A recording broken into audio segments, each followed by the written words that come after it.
नमस्कार. आज आपण 21व्या श्लोकाचा अर्थ जाणून घेणार आहोत. श्लोक 21. अमी हि त्वां सुरसंघा विशन्ति केचित् भीता प्राञ्जलयो गृह्णन्ति स्वस्तीत्युक्त्वा महर्षि सिद्धसंघास् स्तुवन्ति त्वां स्तुतिभिः पुष्कलाभिः.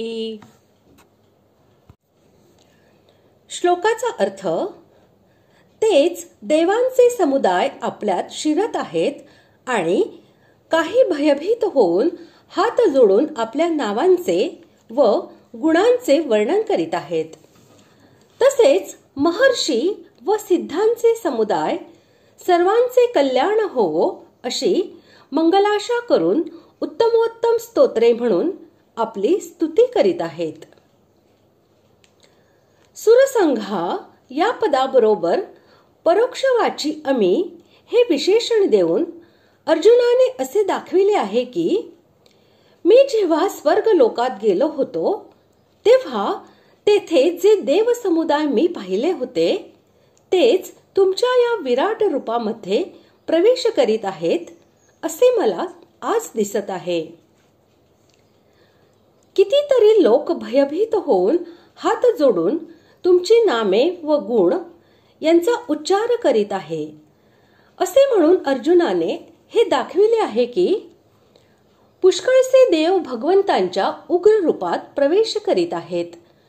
असे पाहून उरलेले देव हे आपण फार काळ वाचू शकणार नाही असे वाटून भीतीने हात जोडून तुमचे नाम व गुण यांचे गायन करीत तुम्हाला प्रसन्न करण्याचा प्रयत्न करीत आहेत.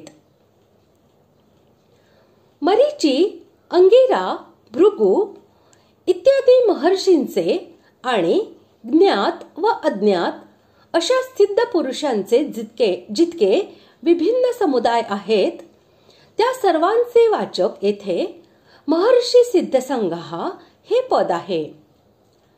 ते सर्वांचे कल्याण असो असे म्हणून पुष्कळशा स्तोत्रांनी तुमची स्तुती करीत आहेत.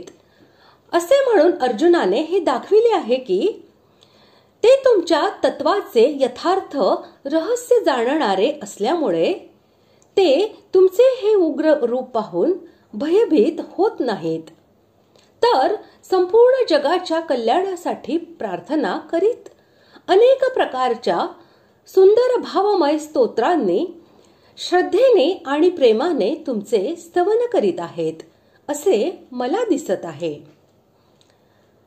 अशा प्रकारे आज आपण 21व्या श्लोकाचा अर्थ जाणून घेतला. पुढील भागात आपण 22व्या श्लोकाचा अर्थ जाणून घेणार आहोत. धन्यवाद.